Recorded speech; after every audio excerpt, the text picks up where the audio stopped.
Welcome, everyone. We are thrilled you're with us tonight. I am Adrienne Cole. I'm the President and CEO of the Greater Raleigh Chamber of Commerce. On behalf of City Manager Marshall Adams-David and the City Council, welcome to the Police Chief Candidates Forum at the lovely Martin Marietta Center for the Performing Arts. And I get the privilege of asking the first question. My co-moderator and I, Tiesha Mosley, will be taking turns this evening. But the first question is to our candidates. So please take 2 minutes to introduce yourself. Give us your background and history in law enforcement. And we'll start here and just make our way down the table. Please. All right. Thank you. Good evening. Good evening. I'm Rico Boyce. I am currently a Deputy Chief here with the Raleigh Police Department. I've been with Raleigh Police for 25 years, and during that time, I've worked in each of our 5 divisions in some capacity. I've also had the privilege and the honor to obtain every rank from officer all the way up to Deputy Chief.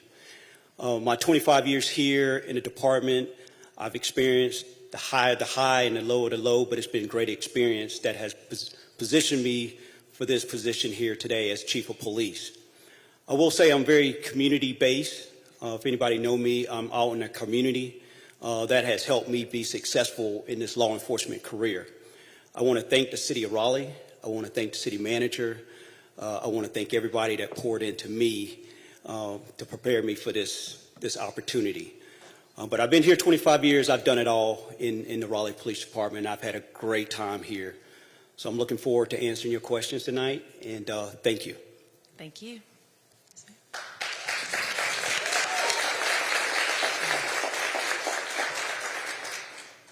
Good evening, everyone. Good evening. My name is Tania Russell. I'm a commander with the Detroit Police Department. I have 23 and a half years of service. Pretty much my career has been just going through the department, implementing processes and making change, and that's what I specialize in.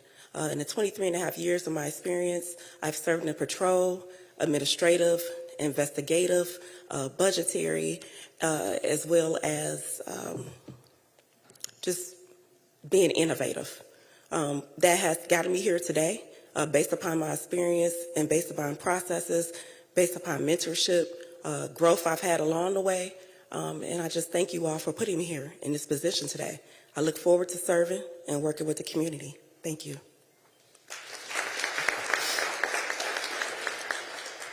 Good evening. My name is Joshua Wallace. I am a commander with the Chicago Police Department, the second largest department in the country. I've been there 25 years, and I have obviously worked my way up through the ranks. I've been an exempt member of the police department for the past 5 years.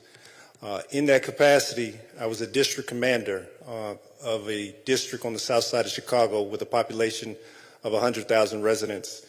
That is where I honed my skills for bringing the community together and helping us battle crime together, help us battle problems together, because that led to a significant decrease in violent crime. So going with that, building those relationships, I was then transitioned to the Bureau of Counterterrorism, where I'm currently the commander of the Criminal Network Group, and I oversee special investigations that involve narcotics, gangs, and drugs, as well as asset forfeiture section, vice control section, and a couple other specialized units. I've had the ability to do things on the national stage in regards to the Democratic National Convention.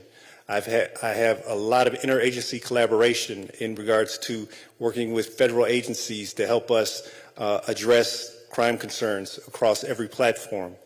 I know that my skill set would be a welcomed addition to the city of Raleigh, and I look forward to letting you hear the rest of my answers tonight. Thank you all very much.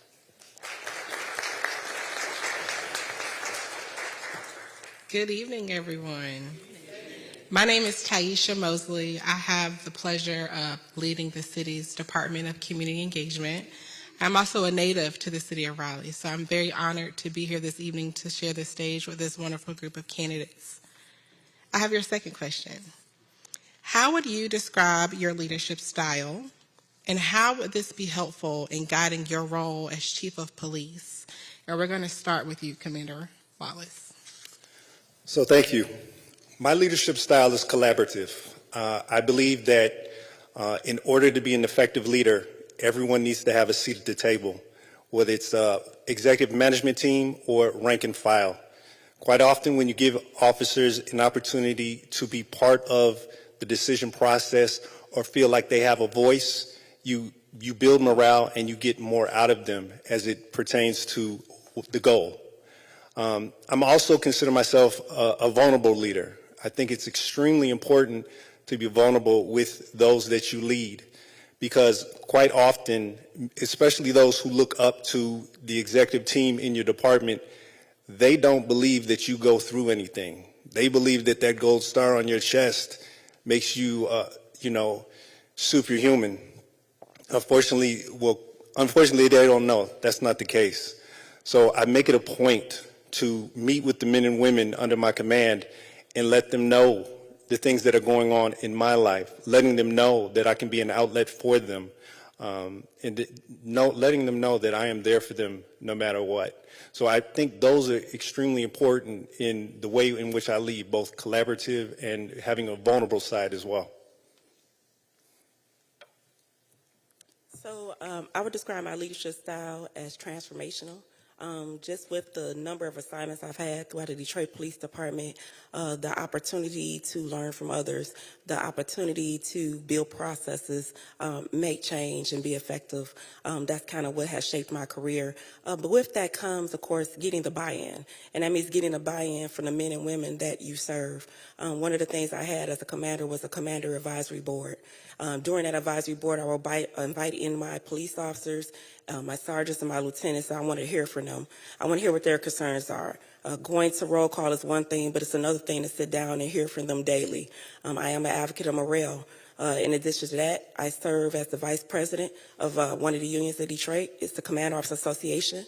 But I am the type of person who wants to hear from the union. I want to hear those concerns. And with Raleigh, one of the concerns here being retention and recruiting, I want to hear about those concerns and be able to address them effectively so we have adequate staffing levels. So when I talk about leadership, we talk about leading from the front, but it's also those men and women that do the job every day that's important to make sure you have the buy-in. That's a great question. My leadership style is more transformational. I'm a visionary type of leader. I like to see, identify problems and be able to work and solve those problems. Here in the city of Raleigh, we have a lot of great projects going on. In the police department, it's important that we align with the city growth and what's going on within the city. So I think very big picture. You talk to the men and women of the Raleigh Police Department, I always stress, like, hey, let's do more than what we've done in the past. Let's do things that we haven't done before. I inspire the men and women of the Raleigh Police Department to think big picture, to do things that we haven't done here before. So being that transformational leader, that visionary, that's what we need right now in this department, and I'm the one to bring that change and bring that vision here. In addition to being a transformational leader, I'm an adaptable leader. Things happen, you don't have a blueprint for, you got to be able to adapt. I quickly can adapt to situations that come up in the city of Raleigh. I've proven myself as an operational deputy chief that there's no blueprint. When the call comes in that a major incident has happened or occurred, I'm able to adapt quickly. I'm able to get the team together. I'm able to take the lead and let them know this is what we're going to do. And then once I identify that, I get out the way. I let the people that work with me, work around me, let their talent shine and let them lead, let them show their skills. And I just got to be adaptive. I just got to be that support role and just let them know that, hey, I trust you. I believe in you. I know that we can get this job done. But it doesn't matter what that situation is. I'm easily and able to adapt to any situation that we've seen here in the city of Raleigh. So thank you. Thank you all very much. So for the third question, how do you envision the most comprehensive and effective approach to public safety? What partners and organizations do you feel play a role in this? And for this question, we'll start first with Commander Russell, and then Commander Wallace, and then Deputy Chief Boyce. So, Commander Russell. Can you repeat the first part again? Absolutely. How do you envision the most comprehensive and effective approach to public safety? What partners and organizations do you feel play a role in this? So there's several different layers that I look at when we talk about public safety. Public safety is a layered approach to some of the issues that we're currently dealing with and what we're facing in the economy. Just for an example, would be mental health. Mental health is not necessarily a law enforcement partner. Not necessarily a law enforcement problem. It is a socioeconomical problem. And what that means is that it has to be a layered approach between the nonprofits, our clergy, our city officials, and our city department heads. When we look at services, when we look at unsheltered population, I look at a layered approach. When we talk about Part 1 violent crime, I look at a layered approach as it remains to state, federal, local, all those entities partnering together. You need those additional resources in order to be effective, in order to sustain and control what's going on in the community. And those partnerships is what's going to help you be able to get ahead of the game.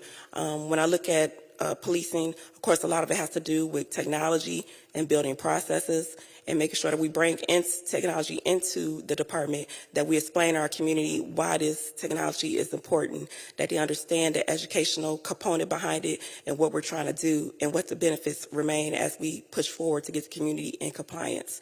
So for me, it's a layered approach, and that's how I will move forward with law enforcement.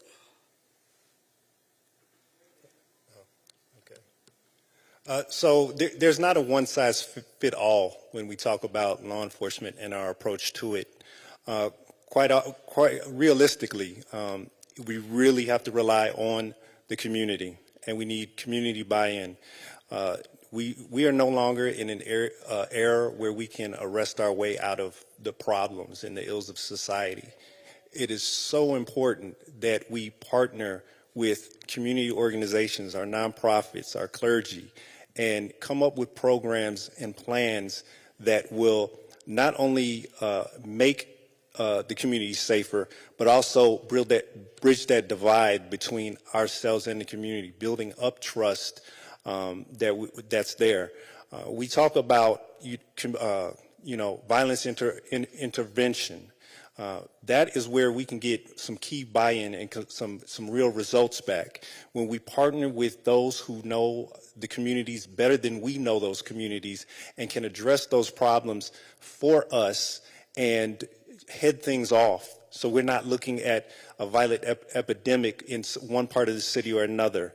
When we talk about clergy, we talk about the faith-based, being able to partner with them and do things together with them to bridge that divide. And then again, you bring in technology. Technology is ever-changing. It's going to continue to change. But with departments being unable or having issues recruiting, which many departments are across the country, it's vital that now we rely more heavily on technology and utilize that to the best of our ability as we address these issues within the criminal justice. Here in the city of Raleigh, what we do, we understand that it takes a community to keep our community safe. It's not just a one-sided RPD is going to take the lead. It's all about partnership and collaboration. Here in the Raleigh Police Department, we have our I-CARE team, Interfaith Care Ambassadors for Responsive Engagement. It is key that we lean on those that have a voice in our community to keep our community safe. That's just one of the many things that we do.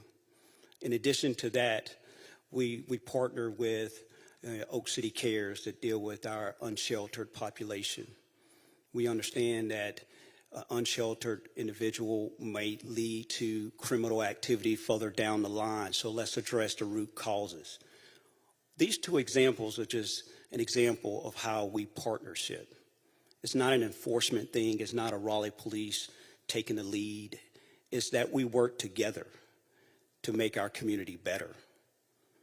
The collaboration, even with our school system, with our youth that are getting in trouble, we lean on our school resource officers to be that visible, like say, presence in the school and encouraging our youth to take a better approach than just a life of violence.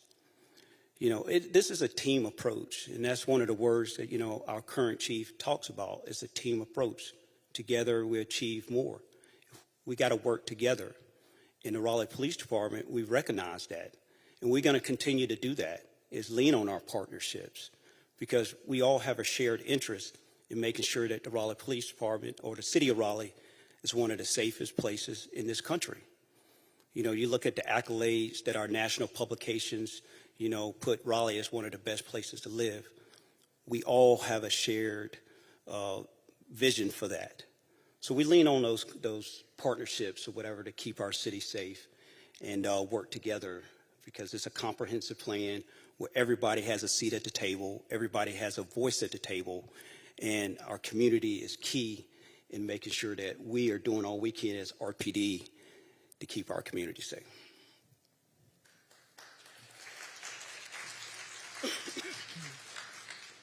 And before I go to the next question and to give our panelists a moment to have a quick water break, I do want to thank everybody for coming out this evening. We also want to thank the individuals that are watching from home. The questions that you're hearing tonight are a combination of those that have been pulled from the individuals who participated in our community survey, as well as prepared questions. So this has been a community effort, and so I just want to make sure that we thank everybody for their time and the effort that you put into us having the questions here this evening. And if you had a moment to take part in our QR code this evening, thank you for that as well.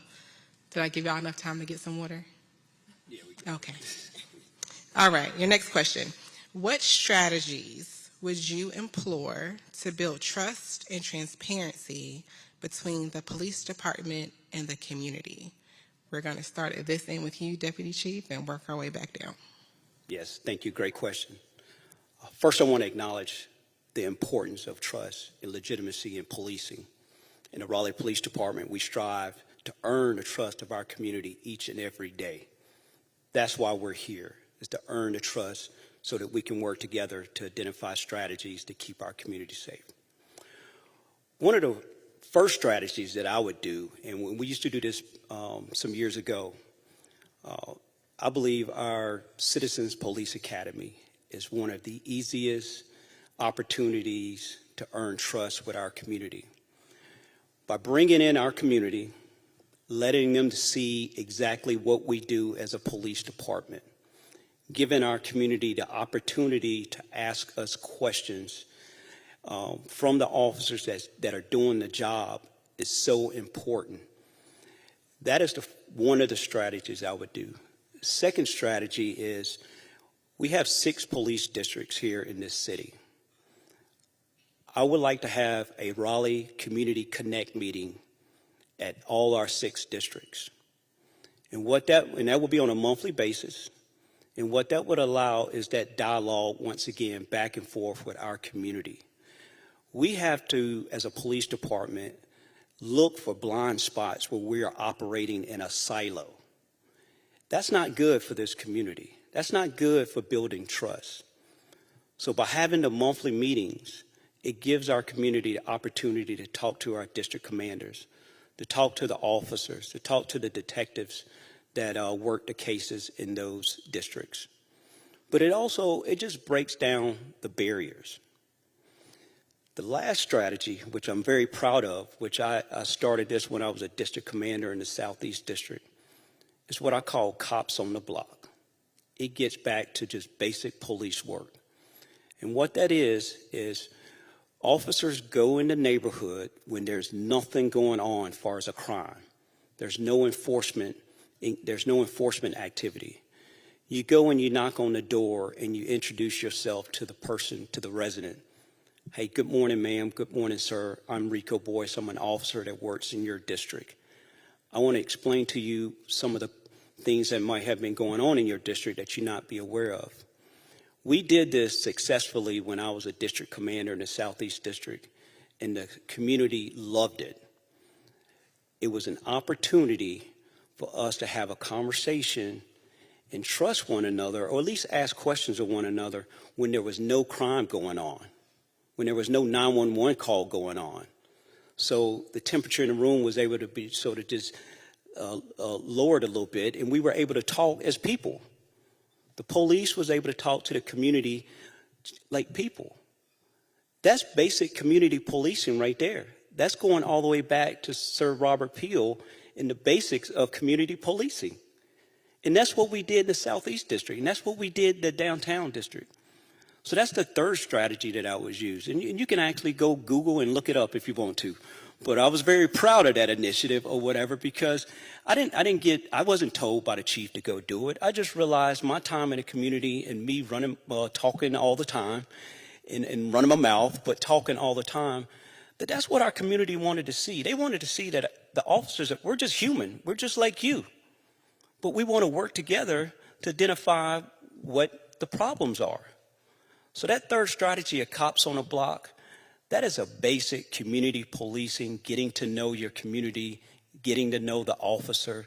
And it was, like I say, a back and forth dialogue, and it worked amazingly. And we will be getting back to that. So all my majors that are sitting up front here, we're pulling cops on the block back out. So thank you.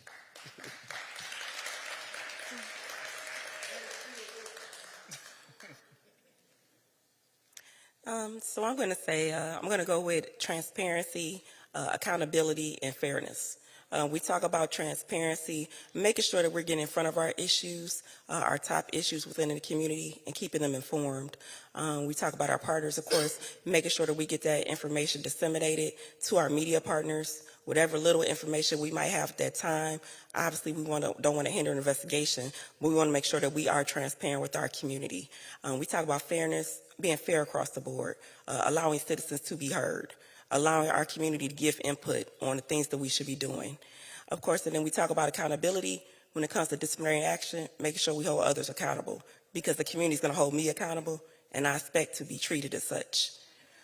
With that being said, some of my examples will be restorative practices. And for those of you who don't know, restorative practices is something where you bring in the community, you bring in police officers, and everybody's in plain clothes, so you can't identify who's actually the police, who's actually the community.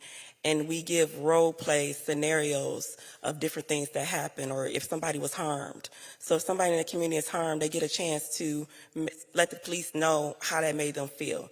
But you don't know they're actual police because they're not dressed like the police. But it's letting the police know what it's like for in a citizen's mind. And it's letting the officer know also how they perceive you. Perception is everything. And it starts with the police chief. The police chief sets the tone for the police department. And with that being said, we have to make sure that we hold our people accountable, and that when training or issues arise, that they are being properly trained, that we have mechanisms in place, and that we give explanations. And when we talk about explanations, my second layer will be educational forums. As you introduce intermediate weapons to the department, or new policies, new procedures, we should be educating our community on why this policy is coming and what that means, and make sure they understand their citizen rights when you introduce it. It's our job to make sure that the officers have what they need as far as being safe, but we also owe the community an explanation as to we're going in this direction, so they can have a chance to ask us questions and get feedback.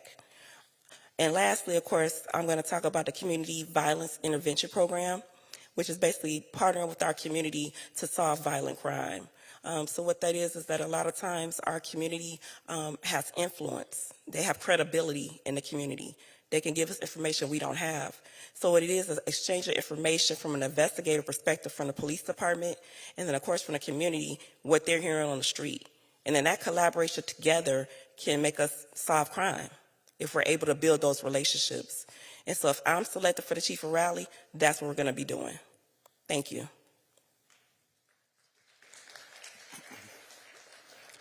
So when we talk about trust, one of the biggest things is we have to meet the community where they are and stop expecting the community to meet us where we are. We have to be out there in the community, and we need to let them see, because far too often we'll hold events and we expect the community to show up. But when the community holds events and asks us to show up, far too often we're not there for them in the manner we need to be there for them. Some of the things that have been set up here are some of the things that I've been part of in my current department. As a district commander, my district had 12 different beats on it, and every month we held meetings with the community so they could voice their concerns about what was transpiring on their beat and in their neighborhoods, because that was a direct line back to the supervisory staff within the district to let them know the concerns of the residents and how we can address those. What we do in Chicago is foot patrol. That is simply getting out of your vehicle and engaging the community. When I was coming up as a young beat officer, that was common. That's what was expected. That is how you got to know the people in the neighborhood. That's how you got to know the neighbors. That's how you got to know what was going on. But it's we get away from that because we talk about we don't have the personnel to do it. We need to figure out how to get it done and why it's so important. This generation needs to, embrace the communication one-on-one with the citizens. We talk about transparency. You know what the community wants? They want a voice. That's what they want. How many times has somebody walked up on a scene where an officer's might be doing something and the citizen asks, what's going on? And we're like, none of your business. That cannot exist. Citizens want a voice. They want you to listen to them. They want to be heard. That's how we bridge these divides. That's how we build trust. That's how we have transparency. Because if a citizen asks me a question, I don't answer their question, what am I hiding? What's going on that I can't tell them? So it's very, very important. We talk about other things, and obviously the younger population is where we have some of our issues within law enforcement and criminal justice. We do what's a program called Intervention Connection, where we identify at-risk youth who are either drivers of violence or victims of violence. And myself as the district commander, along with community partners, would go to their homes and speak to them and inform them, I'm the district commander here. This is how important it is that I'm here at your door to talk to you and introduce you to my community partner who's here for you and can offer services, job training, mentorship, financial assistance for your family, therapy, job interview skills. This is what we brought to the community to build that trust and also support the at-risk youth. And I think those are definitely initiatives that can be done and would definitely bolster on what Raleigh is already doing. Thank you all very much. So you've all addressed this next question to a degree, but your chance to sort of expand upon those thoughts. What is your long-term vision for the Raleigh Police Department? And we'll start with Commander Wallace and work our way back. So obviously long-term vision is building on what is already in place. Obviously things are headed in the right direction, and you want to keep that momentum going. It's having the ability to come in and having a 90, 100-day plan in place to evaluate what you can and cannot do, what you need to improve upon, what you need to put in place. Coming from a large agency, there are things that we do that possibly could transcend over to Raleigh in regards to criminal justice. But honestly, when we think about it, it all comes back to the relationships we have with the community. Because again, we cannot do this without the community. And so we have to think about what are those next steps? What do those next programs look like? And then we have to obviously address recruitment. How do we continue to bolster our recruitment? We, again, go back to the community. Because quite honestly, there are young people in our communities who want to make a difference, but they don't know how to make a difference. It needs to be explained to them how they can make a difference by joining the Raleigh Police Department. And then again, we have individuals in the communities who don't trust the police. We need to leverage our relationships within the community to get an individual in the community to partner with us and have a small meeting with these individuals who do not necessarily trust the police. And so I, as the chief, can explain to them the benefits and the advantages of protecting and safeguarding the neighborhood and the community that you live in. Then we have to address technology. Again, technology is ever changing. What does it look like for us? We talk about not necessarily having all the officers that we want, but we also have programs, different technology out there. So we talk about drones and the possibility to do drones as first responders, where we have drones placed strategically throughout the city, and we can launch that drone to a call before an officer can get there. And that drone can survey the area, letting us know whether or not the call is bona fide, giving us additional information as we go to the call, letting us know, is there anybody injured on scene? All of this can happen before the officer gets there. So, there are a lot of different ways we can address this, but again, we got to start with the community. So currently I know that Raleigh Connect is fairly new. I think stood up in May of 2024. At Detroit, I am the commander of the Real-Time Crime Center. I oversee all the camera assets, the critical infrastructure, and I had the privilege of working on the team to build the Real-Time Crime Center when it was nothing but white walls and just an idea. So with that being said, I will be looking forward to enhancing the Real-Time Crime Center here at Raleigh Connect. In addition to that, I know that automated callback is one of the things in 911. As the commander of crime control strategies, I'm over 911 in Detroit. And what I just launched was automatic callback. So that citizens, if you do call, you do hang up, somebody is calling you back. You are getting good customer service. We want to make sure that we are responding to your needs and I am serving you. Another thing, too, is, of course, I know Raleigh is working on a community violence intervention program. So I'm going to be instrumental in that program. I'm going to be working with the community to stand that up as well, receiving feedback, and looking forward to how we can move forward with building out those 3 initiatives. That would be the first thing I would start working on. In addition to that, just looking at the overall picture, juvenile reform is a big thing for me. A lot of our crimes are getting committed by our children. They're younger.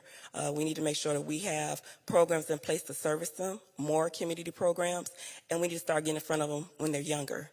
We can't wait till they're 14 and 15 anymore. It's too late. We need to get in front of children at middle school at this point. Start putting them in police programs. Start getting them affiliated with the police department. A lot of times, I know parents don't mean any harm, but they'll say, oh, the police officer will take you to jail. Well, that automatically puts a negative perception in a child's mind as a young child. So we got to make sure that we have programs that's engaging our children at the young age. We got to make sure we collaborate with our clergy. And, of course, we got to make sure we collaborate with our schools, because that's very important to send the right message to our youth. So youth is important to me. Sexual assault and missing children and persons is important. Those are some of the things that a lot of times the big city, we see them, but we have to make sure we address them and addressing them appropriately. This is not a big city. You guys do not have a problem with it, but it's a program that I will be looking at to make sure that we have things in place to make sure we are adequately servicing everybody here. And lastly, but not least, looking at our disability population. In Detroit, for the last 2 years, I've done a program that's dealing with disabilities, and it's called the All Abilities Fair. And at the All Abilities Fair, we bring in all different resources to make sure we're servicing that community. I also have a program through 911 where you have somebody that you could call in and let us know you're an elderly citizen, you suffer from a disability, so we're able to flag that location so that if it's an emergency at your home, we know to get police services there. So those are just some of the programs that I see that I will bring you to Raleigh. That's a great question. Here in the Raleigh Police Department, we're going to continue to be a professional organization that prioritizes community engagement, that prioritizes recruiting and retention, as well as we're going to be using technology to do our job safer and more efficient. Under my leadership, we're going to prioritize on crime, fighting crime, and we've already started laying the blueprint of how we're going to use our technology and our officers and our detectives to fight violent crime. By using the Violent Crime Action Plan, where we're partnering with our local, state, and federal district attorneys on the state level, as well as the U.S. Attorney on a federal level, we're going to go after those that are committing most of the crime here in the city. You got to be very strategic about your resources and where you place them when you're addressing violent crime. Next, we're going to bring back professional leadership and development in this department. Some years ago, and I see retired Captain Petit out there, we had a leadership institute here in the Raleigh Police Department. We must start developing our people internally so they can be more professional and be effective to our community. But we have to train them. We have to give them the proper tools to be that professional leader inside the organization where they can go out and engage our community. Next, recruiting and retention. I'm probably going to do a little different here and focus more on retention. Currently here in the Raleigh Police Department, we have 3 recruiters, but we have 726 sworn officers. My priority will be on the 726 that are dedicated, who have committed to being here in the Raleigh Police Department and keeping our community safe each and every day.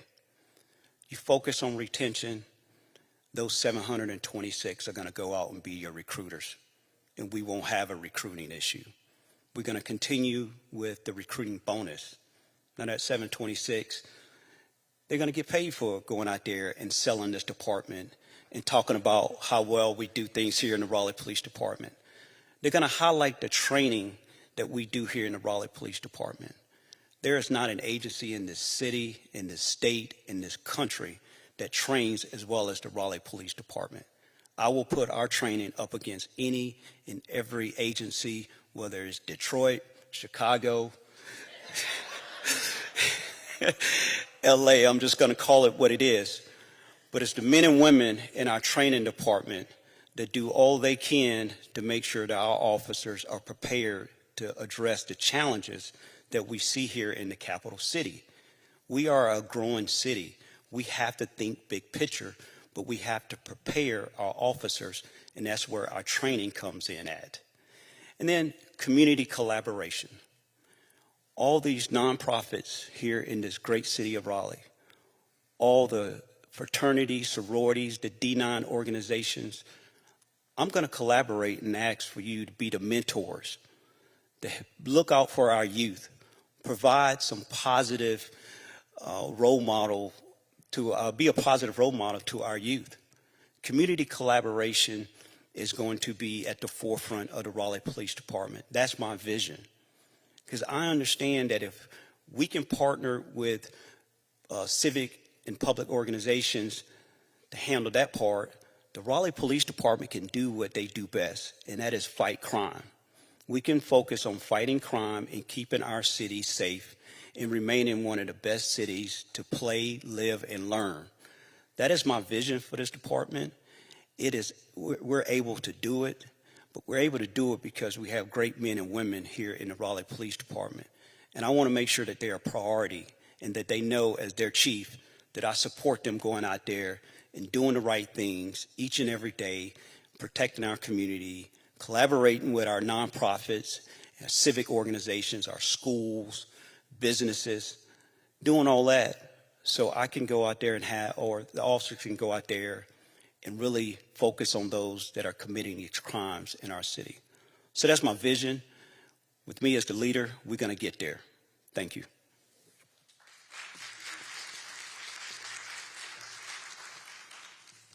All right. For the next question, we're going to start with you, Commander Russell.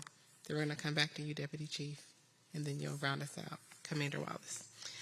All right. It's a two-part question. What implementations of community policing do you see positively impacting Raleigh? And do you see any drawbacks or limitations in this approach? Commander Russell. So I definitely think that the iCares program is effective in Raleigh, and of course the ACORN program. I'm going to start with iCares only because it's pretty much in the community. It's faith-based, and of course I think that faith-based is very important. A lot of times the church are doing work that we're doing by ourselves, and we're working in silos. So I think partnering with the faith-based community is definitely a plus. I would like to set up a faith-based advisory board that basically it will be something that I'm partnering with them on in our community. I think the faith-based community is extremely important, and I think the resources they can bring and the relationships they have will make us very beneficial as a department. When we talk about ACORNs, I think that's also important because the ACORN program is basically dealing with our mental health and our unsheltered population, which is very critical. A lot of the encounters people are experiencing with begging or panhandling, a lot of these people are suffering from mental or homeless challenges.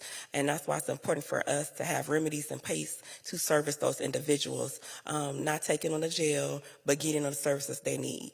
And so I think that those two programs are very important. I think getting those off the ground are critical. But I also think, once again, that domestic violence and making sure that we get our youth programs in place is very critical to the success of the police department. I also think that the recruiting and retention program, going back to that, I think that the retention of our officers is paramount. Because, of course, we're losing experience without them. And it's one thing to bring in new recruits, but it's another thing to have people to accurately train them and to make sure they become good police officers and that they have the necessary skill sets to be effective in our community. And then another thing, too, of course, going to our monthly community meetings, but making sure that we are present in our communities, not just our district commanders or district captains, but ourselves as the chiefs of police are engaged and on the ground. And that includes community events as well. And if there's mayor office events, we should be present and we should be available to hear our concerns from our community. Thank you. Several years ago, our community was very vocal about wanting an alternative response model. One of the most important community engagement opportunities that we currently have or that we're building on here in the city of Raleigh is our alternative response model. And it's sort of three-pronged. It started off with ACORNs unit, which here in Raleigh stands for Addressing Crisis Through Outreach, Referrals, Networking, and Servicing. It basically was the police partnering with social workers and addressing some of our issues with our unsheltered, our community that's suffering from mental crisis. Our community was saying, hey, we want more, we want more, we want more, and less police. The city listened, and now we've evolved where we're on the verge of launching a crisis call diversion program where we have licensed clinicians embedded within our emergency communication center. They're able to then hear the calls as they come in and divert those calls from the police. This is what our community wanted. They wanted those calls to be diverted. So we have that crisis call diversion program that has been initiated. In addition to that, we have a lot of our unsheltered folks that are in homeless camps. So we're going to have a crisis navigation team that physically go out in the community and engage with our that part of our community that's unsheltered and unhoused. That is important. That is so basic community engagement, and it shows that the Raleigh Police Department and the city of Raleigh is responsive, and we're listening to what our community wants from us. That alternative response, I'm very proud of it. I'm glad to be a part of it when it started within the department as under the ACORNs unit, and being able to see where it has evolved to today and where it's going even further is amazing, and I'm very proud of that. I don't think there'll be any drawbacks to it because that's what the community asked. That's what they wanted.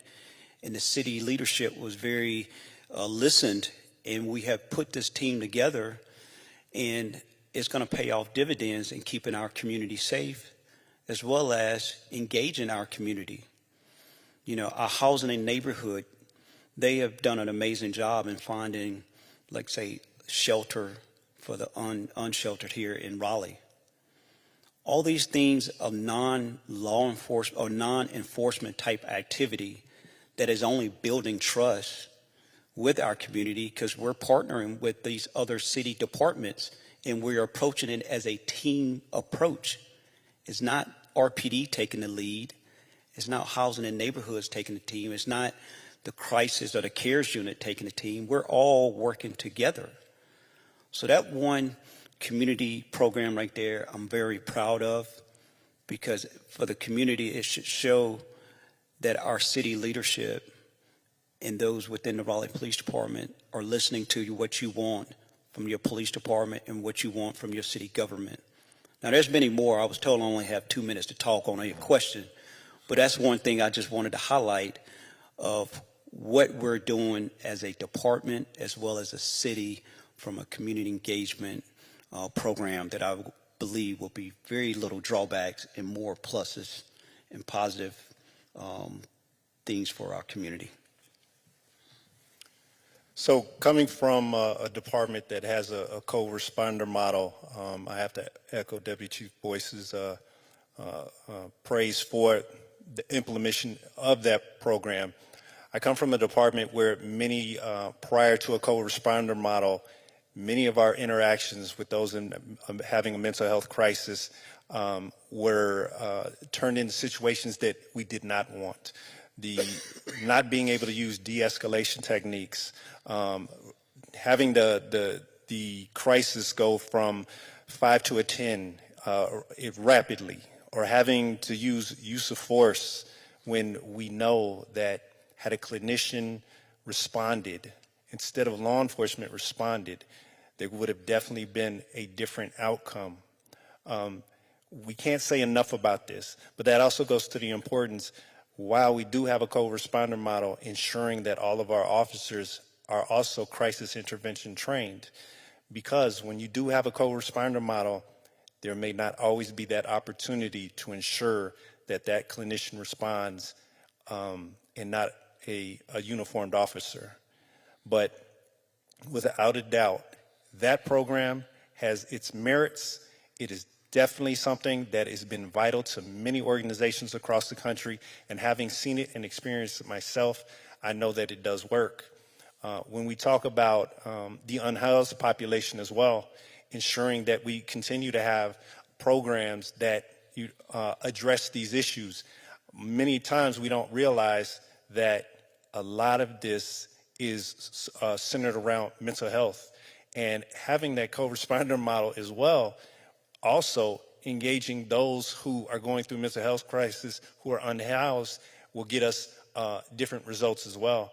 Because often, you know, if law enforcement responds to the unhoused, what is the response supposed to be? Is there going to be some sort of enforcement action?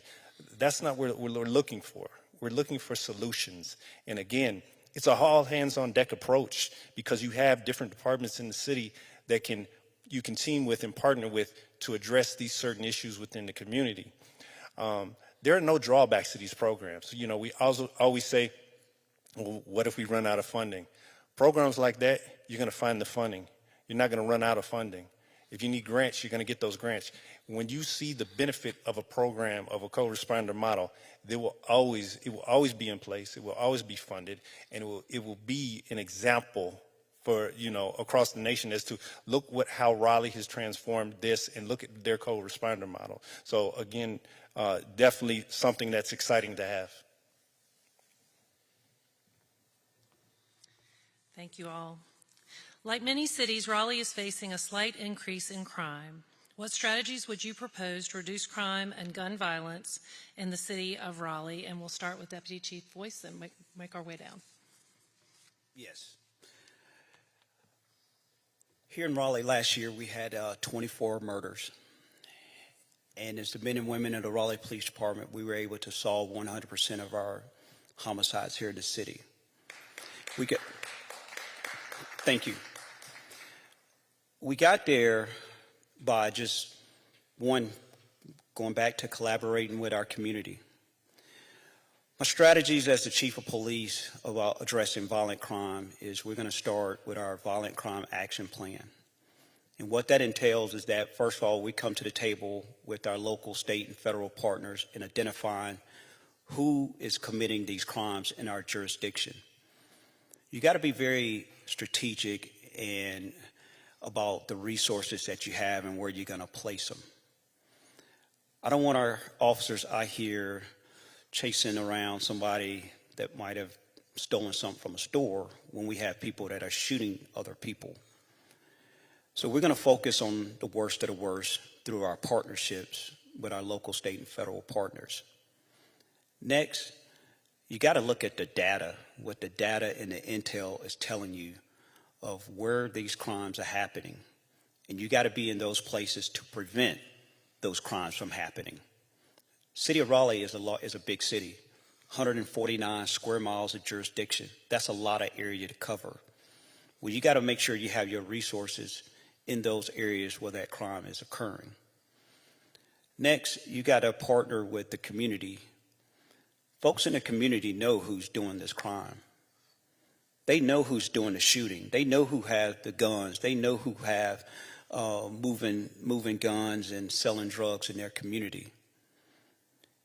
We got to have an end with our community if we're going to make a dent in violent crime. The Raleigh Police Department can't do it by itself. So it's important, and as a chief, I will make sure that community engagement and asking those questions about who's doing the crime. Now here in Raleigh, we had, for several months, we've had those crucial conversations. This was an opportunity for the community to speak up and talk about what's going on, and it was our opportunity as the police to tell them how we felt about things that were going on. So you need that engagement to know where you need to go once again to stop this violent crime from happening. And then we got to educate our community. Last year, we saw an increase in the amount of larcenies of firearms from unlocked vehicles. Those guns ended up in other crime scenes, not only here in the city of Raleigh, but in other jurisdictions far away. And it could have been easily prevented if a lawful gun owner had just locked up their vehicle, or secured their firearms. So you got to be able to remove the firearm from the equation, and you won't have the violent crime. But you got to get back down to the basics. So it's an education piece as well when you talk about addressing violent crime in any jurisdiction. But here in Raleigh, we're going to partner with our gun stores and say we've done that up in Broad Creek. Somebody buys a firearm, we put a pamphlet in there about how to properly secure your gun. We also here in the Raleigh Police Department, we're very fortunate, we give away free gun locks. You know, we give away free gun locks. You got to be able, to secure that firearm. Well, we're helping with that. Once again, reducing that opportunity of that gun being stolen and used in a violent crime. And then in addition to that, our resources here with our specialized units, those men and women that go out and engage those that might be possessing an illegal firearm. We're going to strengthen and we're going to add manpower to our specialized units that go after the worst of the worst here in the city of Raleigh. You got to have those resources out there, the gang unit, the career criminal unit, our drug units, our SET team in our districts, our specialized units, our hospitality units. These units are going to go out and they're going to look for those that have those firearms and prevent individuals from using those guns to commit violence here in our city. But we got to make sure that we have staffing on those units to do that. So this is a comprehensive plan that involves, one, like I stated earlier, partnering with our local, state, and federal officials. Two, using the data and the intel and seeing what it is telling us where these crimes are occurring. Three, being strategic about going after the worst of the worst and getting them off the street as soon as possible. And four, staffing up these specialized units that can be in our hotspots, our nightclubs, along our major thoroughfares to prevent that gun from being used in a violent crime. So that's my plan as the chief of police of how we're going to address violent crime and being proactive before any reaction as far as a shooting occurs here in our city. One shooting is one shooting too many. One victim is one victim too many for me as the chief of police. And I will use every available resource within this Raleigh Police Department. I will partner with whatever agency here in our county to make sure that we are doing all we can to prevent violent crime here in our great city of Raleigh.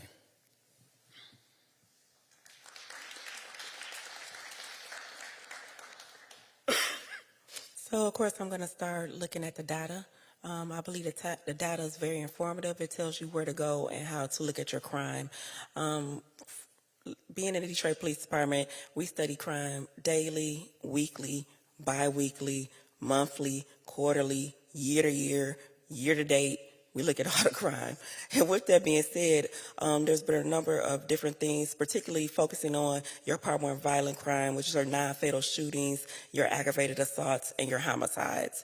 So being able to identify where those hotspots are and putting the technology on those locations in addition to your assets within the police department.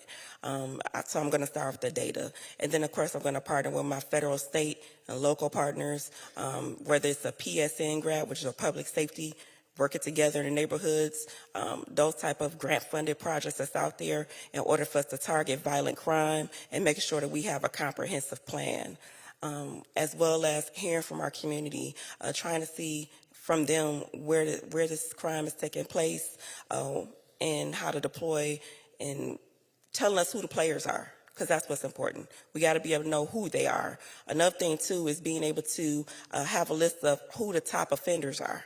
So whether it's, here's our top 5 people in a particular district, you guys have 6 districts, so each district should know who their top people are. They should know who their groups are. Whether it's a group nexus, a gang nexus, you should be studying crime and being able to exchange information and meeting weekly, talking with the other districts, because it just ain't happening in the Southeast District, it's happening in the Northeast District too. So we need to make sure that we're talking internally, externally, and with our community. In addition to that, I want to go back to domestic violence, because when we talk about aggravated assaults and we talk about crimes with a weapon, they're domestic related. So that's something else that we need to peel back the layers on. We need to be transparent about diving into those crimes and understanding what are we going to do to target that. So one of the things is if there is a domestic violence incident, and a lot of times, depending on if the person is in, what type of relationship they're in, if the person could be a breadwinner, they don't want to leave their loved one, or they can't leave because they have children. And a lot of times people don't want to prosecute. You're still going to submit on every warrant that comes through for domestic violence. But at the same token, if there are guns found in that home, then of course we want to make sure that we get a search warrant, get that gun out the house, and then try to charge them federally. In addition to that, once you get the gun, you want to collaborate with a NIBIN unit to see, does that gun come back to other crimes within the city, so that we're taking those guns off the street. But NIBIN and comparing those ballistics and talking to your partners, that's how we stop violent crime. So, go ahead. Go ahead. All right. So, data-driven policing. That's how we do this. Data-driven deployments. That's how we do this. Any leader of any department knows where the crime is happening, and so should their staff. So should the rank and file. They know where the crime is happening in the areas that they're assigned to, and that's where they need to be. On top of that, we need to identify the drivers of violence, because I don't think we realize it's a small percentage of the same people driving the violence in a particular area. We need to identify them. We need to partner with our federal partners. We need to utilize their resources and their technology as well to help us. Commander mentioned NIBIN. Absolutely. It gives you the tail of that weapon and where that weapon is gone and who it's affected. Technology as far as our real-time crime center. We need to utilize that technology in a fashion that is showing us where we need to be and what time we need to be there. And we have eyes in the sky that are letting us know what's going on real time. All of this is important, but we also have to talk about the community aspect of this as well. We need to partner with the community in regards to violence interrupters, individuals who can get the word on the street that we can't get. We need to partner with them, reputable organizations that are willing to partner and willing to calm down the hotspots within an area that's experiencing violence. We need to talk about juvenile justice because quite often our criminals or our offenders are becoming younger and younger. So we also need to come up with alternatives for these young offenders. Oftentimes, the youth, we want to give them sports to play and do this and do that and keep them off the street. But this generation is different. Why can't we give them STEM? Why can't we give them music? Why can't we give them, something else outside of just sports? I think this is important. And I think in that aspect, we need to ask the youth what they would want instead of telling the youth, this is what we're going to do for you.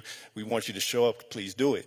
But all of that plays a crucial part to violence. But again, it all starts with the data, where we need to be, and definitely identifying the drivers of violence. If you identify them, you're not wasting your time. You know where and when and who you need to be looking at to solve this epidemic.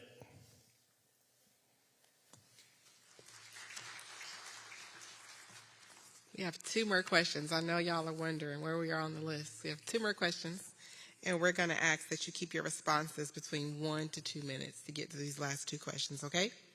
You have a deal? Okay, I had to make sure. All right. We're going to start with you, Commander Wallace, and then work our way back down. As the police chief, you will have competing priorities. How will you balance obligations to the police department, to the community, and to the city of Raleigh as an organization? I think it's very important that I have a successful team behind me, an executive team that I can delegate to. Because, quite honestly, the priorities for a chief of police are many. And as the chief of police, you know where you absolutely have to be every moment. And as the chief of police, you know that you have a team that you can rely on and count on to be present, to be there for the community when a different priority may have pulled you away. But I think when we're talking about these different priorities and whatnot, I also need to be ensure that I'm communicating with the community as well about why I couldn't be there or why I couldn't be present, but that I'm letting them know I'm sending the best representation that I have from the department as my representative to help this. Same when it goes to issues with the city. If I can't be present, I need to ensure that I have that team, a reliable team that's going to be able to assist me and make us all look good as we move forward. Again, it's expected to be like that. It's expected that priorities, it's expected that you're going to get pulled in so many different directions. You're only one person. And here's my thing. If you're not good, if you burn yourself out, you're no good to the department. So it's important that you understand and know how to delegate certain priorities to the people that you can count on and trust on. So, for me, I'm a very big on community engagement. The community is my priority. In addition to that, I do know that there are certain things that I will have to delegate as the chief of police. But coming in new, there's going to be a couple of things happening. I'm going to be relying on the people who's been here to kind of network and introduce me to the people who that I need to know, right? Because I'm not going to know everybody. And that means from the clergy, that means from the community, that means from the officers, that means from the city manager, that means everybody. All hands on deck as to who I need to know and be affiliated with. But my top priority is going to be establishing a relationship with the community and the men and women of the Raleigh Police Department. Those are my priorities coming in as the new chief. Because I need the relationships, I need the rapport, I need the feedback, and I need to listen. I need to listen to understand what's going on from internally and externally. And that's the only way I'm going to be effective coming in as the new chief. You can go ahead and clap. There you go. As a chief, especially here in the city of Raleigh, there's many competing events for the chief of police this time. First, I would empower my team. I empower every single person in this police department to be the leader no matter where they are. So if there is an event somewhere that I cannot be, or my executive team or command staff, I trust that that person can stand in the gap and handle that event. After empowering each and every person on this department, it's all about proper delegating responsibility to my executive team. They have taken it upon themselves to take on additional responsibilities.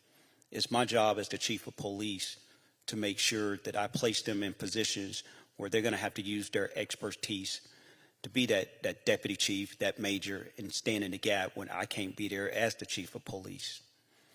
And the third thing is, it comes down to trust. I trust each and every member of this Raleigh Police Department to get the job done, whether you are a first-class officer or you're the deputy chief on the Raleigh Police Department. Our message is the same. Our values are the same. You should be able to go to any community meeting. You should be able to go to any special event and represent the Raleigh Police Department in a professional manner, no matter what your rank is. That's expected. That's what I'm going to expect as the chief of police. So if there's an event and there should be a high-level person there and we have other things going on, I should be very confident that a sergeant can go and represent the Raleigh Police Department in a professional manner and convey the information that I would convey. Because my expectations are going to be very clear to each and every member, sworn and professional, on this Raleigh Police Department.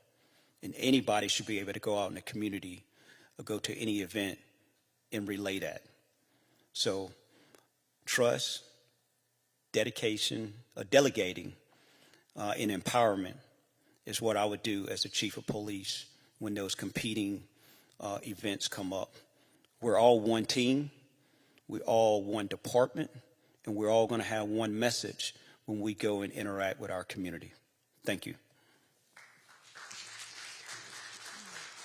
Okay, last question, lightning round. We'll start with the deputy chief and then work our way down. So what do you see as the most important issue facing Raleigh, and what would be your approach to address it? The most important thing, I make no excuses for this, is the men and women and our staff in here at the Raleigh Police Department. It's pretty basic and simple. If I have more, I can do more. I'm going to make it a priority and let the men and women know each and every day how much I appreciate what they do for the city. For so long here, we've been understaffed, and we still get the job done each and every day. I'm going to, every moment I get to highlight the great work that the men and women of the Raleigh Police Department do. That's what I'm going to do. And as we address our vacancies and we get more people here and we're able to provide a high-level service, police service to our great community, I'm going to keep asking for more. I understand that the most precious resource that I have as their chief of police are the men and women that have dedicated their life to come here to this city, stay here at this city, and protect this city. And I'm going to honor that. And I make no excuses for that. That is the most important thing. In addition to that, those men and women are going to go out and protect this community. So I want the community to know, yes, if I get more people, that's the high priority. But they're here. We're here for you. We're going to be here for this community to make sure that the city of Raleigh remains one of the best places to live and that we're always on top when it comes to these national publications are the best place to start a business, to raise a family, to just live, play, learn. We're going to do that. But my number one priority is the men and women of the Raleigh Police Department. Thank you.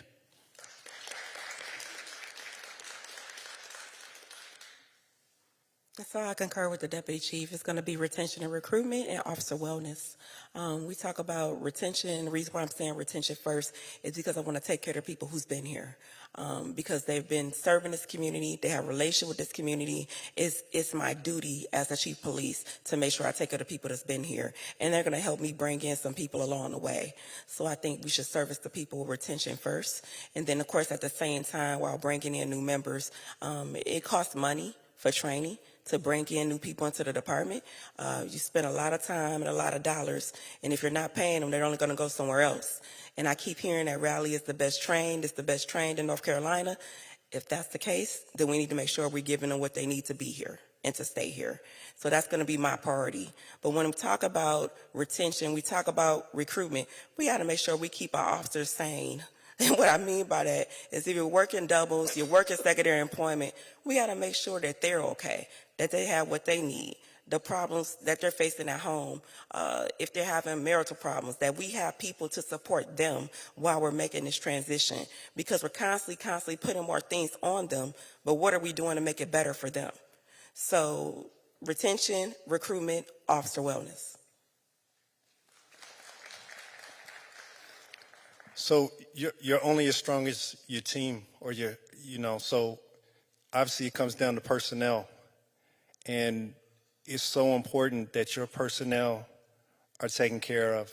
It cannot get lost on the fact that when they take off their uniform and they go home, they're just as human as everybody else. They're facing the same problems. They may have gone to a call and helped somebody answer or work out. They go home, marital problems, financial problems, mental illness, problems with your children. And as law enforcement, there's a pride in that. There's a pride in not acknowledging what's going on because it's a sign of weakness. But we need to get past that. We need to ensure that our men and women who are out here doing this job day in and day out know that they can count on you and rely on you, because obviously we're asking a lot of them day in and day out. We're asking them to work extra shifts, work longer than they really, really want to. And it's a burnout. There's a burnout in there. And the last thing you want to do is lose an officer because of what they didn't address. So mental health and wellness being one of the top things for me in my department, that would also be one of the top things for me in Raleigh. Personnel, mental health and wellness. Again, I implore the public to always remember these officers are just as human as you, and that's where compassion comes in. When we realize that and understand that, that's how we can relate and utilize that compassion to build that relationship. But again, personnel, absolutely.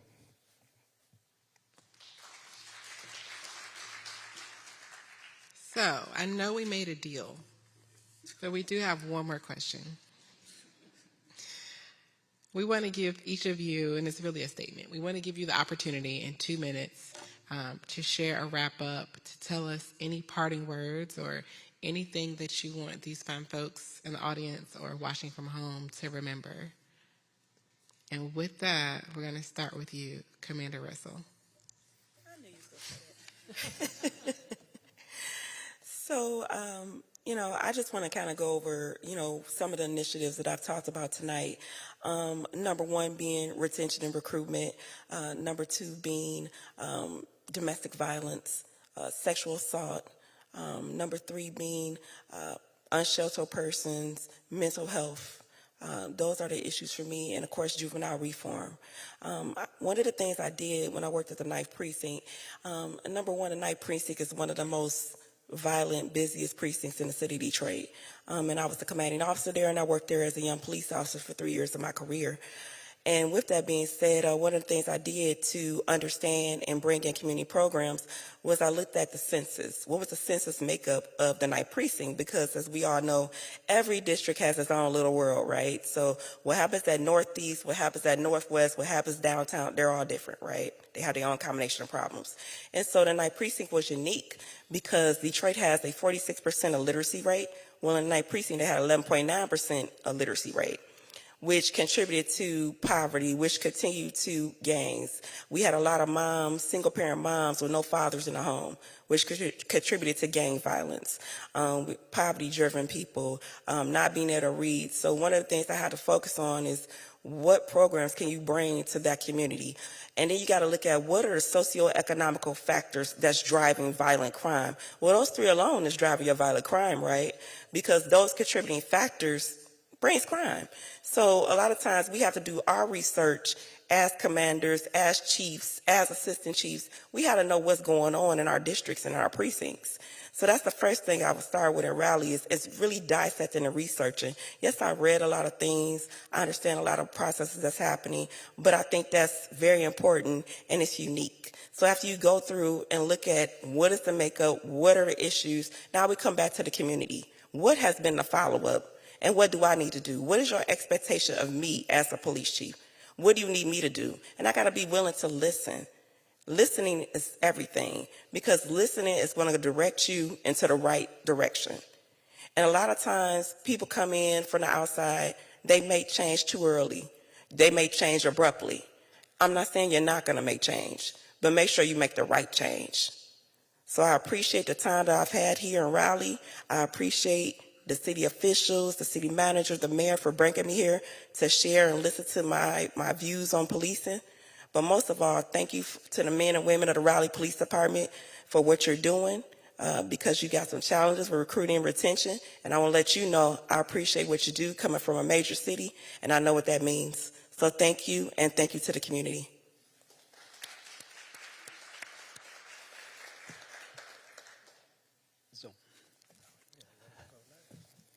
Hello, Raleigh. I've been here for 25 years. This is the only agency that I ever worked for, the only agency that has embraced me, has provided an opportunity for me and my family to be successful and be a part of this great community. I've been to some of the best training in this country. I've been to some of the best conferences in this country. And wherever I go, people mention how well the Raleigh Police Department, how well we operate, how well we train, how well we do what we do. I want to continue that. Those that came before me, the retirees, I see some here in the crowd, I thank you for laying the groundwork for people like me and for people like the majors that are sitting on the front row here. It's the work that you did years ago that has prepared us and put us in this place of being one of the best cities to live, being one of the best police departments in this country. As the chief of police, I know this community. I know this department. I have earned the trust of both. The men and women trust my decision making. They trust that I'm going to do what I say I'm going to do. They're going to hold me accountable if it ever happened that I didn't follow through on something. But in 25 years, I've been interviewing for this job. The day that I walked through the academy, the men and women at the training academy, or even before then, the men and women that recruited me, the retired Cody Hunt, the retired Angela Atkinson, and the retired Chief Dak Brown, they believed in me. They said, you're going to be a great officer. And I proved them right. And it all stemmed from hard work. As chief of police, I'm going to continue with that work ethic in making sure that I do all I can, that I continue to educate myself, to be a lifelong learner, to learn new trends, to identify new technology, to look at career development, and making sure that our folks have an opportunity to move throughout this department and we don't get stagnant. I will stay on top of that. I will work with my team internally, the deputy chiefs, the majors, to make sure that I empower them and give them the resources that they need to be effective and do their job. I also want to talk to the officers that just graduated from the academy last week. I'm someone that started from the bottom and worked my way all the way up. I don't have anybody in my family that's law enforcement. I didn't have a blueprint. I didn't have anybody to follow. I knew that if I came in with a servant heart, that I was going to make a difference in this community. I've surrounded myself or put myself in certain situations that highlight the service that I do. I'm a proud alum of North Carolina Central University. The motto is truth and service. I can't think of a better profession to go into with a motto like truth and service than law enforcement. I'm a proud member of Alpha Phi Alpha Fraternity Incorporated. Service is what we do. I've been a member of that organization for 28 years. I've volunteered in the community. We all volunteer in this community to make our community better. I volunteer with Teen Court, volunteer with Meals on Wheels. I am a servant leader through and through, and nobody can question that. The men and women of Raleigh Police Department, I want to tell you this. You're not going to get a bigger cheerleader than Chief Rico Boyce. I'm going to make sure that I highlight the great work you do. But I want you to know internally, y'all know my bookend stories. General statute here and policy here. I expect everybody within the Raleigh Police Department to be within those bookends and following the law and following policy. To the community, when it comes to accountability, if I or a member of the Raleigh Police Department do not fall within those bookends and follow the law and the policy, there will be consequences. I'm not going to let one person tarnish the great image and the reputation of the Raleigh Police Department. The expectations are going to be very clear, and I expect for every member of this organization to follow them. City of Raleigh, there's no learning curve with me. If I'm elected the chief, or if I'm selected the chief on Saturday, March 1st, I'm ready to go. I'm prepared, I'm battle tested, and I know what this city needs. So thank you for your time. I appreciate you. Thank you, Madam City Manager and Madam Mayor, for this opportunity. Thank you.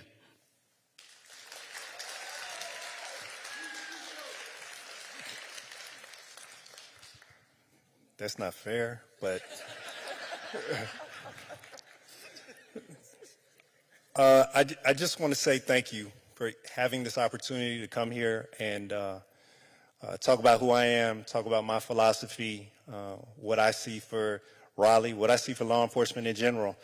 Over 25 years of service with the Chicago Police Department, and I grew up on the south side of Chicago, and law enforcement was never on my radar. But by chance, I ended up joining the police department. And I don't know about you, but when you do something and you tell yourself, man, I'm pretty good at this, that's what it was for me. And never in my wildest dreams did I think that I would attain the rank that I have or have the opportunities to do things like this. And I attribute that to people reaching back and pulling me along and pouring into me and giving me opportunity to shine and give my best and be my best. After 25 years, I'm looking to do that for a community, do that for a city, do that for another department, pour into them, bring them along, make them the future leaders. I've experienced with the community, and I understand how important that is. Coming from a department that's under a consent decree, and we're at the forefront of reform, and we know what it looks like and how it should be, what accountability and transparency is, and how important it is to the community, how important it is to have community input and bridge that divide. And then, obviously, to the men and women of the Raleigh Police Department, you're definitely doing one heavy lift, as many agencies are across the country. Continue doing what you're doing. It's evident, it's shown, and, you know, if given the opportunity, I just want to continue that momentum and keep growing and keep doing what needs to be done. Again, thank you to all the elected officials, city manager, mayor, for allowing me to be here and have this opportunity to speak to the command staff and the residents of Raleigh. Thank you. Thank you all very, very much. Please join me in thanking all three candidates for their interest in this very important job for the city of Raleigh. Thank you all very much. On behalf of City Manager Marshall Adams-David and Mayor Cowell and the City Council, thank you all for being with us tonight in person and online. This is an incredibly important role for our city, and we are so grateful for your interest. And again, thank you to our candidates for your interest in this job. Have a great evening. Thanks, everyone.